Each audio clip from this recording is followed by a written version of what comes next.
بیای بچه بیا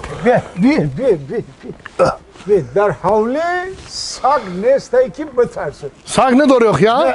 هیچ کس شما را غم نمیتیه چی همین سگ پاگرم باشون نه گازه کید؟ نه بای سگ که ما اونده شما را خلال نمیرسن ایجی بیا خب انا همین جدا آها میخوام که همین جدا من یه عبارتی دو آشیانه بسازه دیدم انا همین جدا آها من خوش رو چین کرده دیاگنال گرفته یک خونی دو آشیانه ساختن در کار فهمیده؟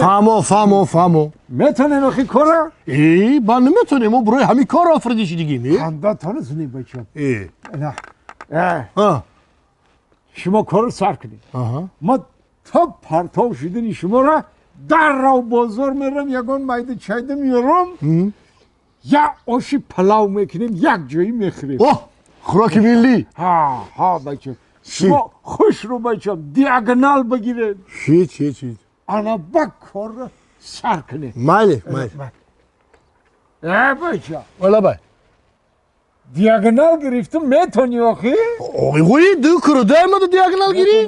دو کرده ما چی کاری؟ این کاری هر روزی مایی شید دیاگنال بگی سر کن چی تو مایی برو گوش که خرسان اول همون غجدی غلیزین همون میگیریم میپرسیم بیا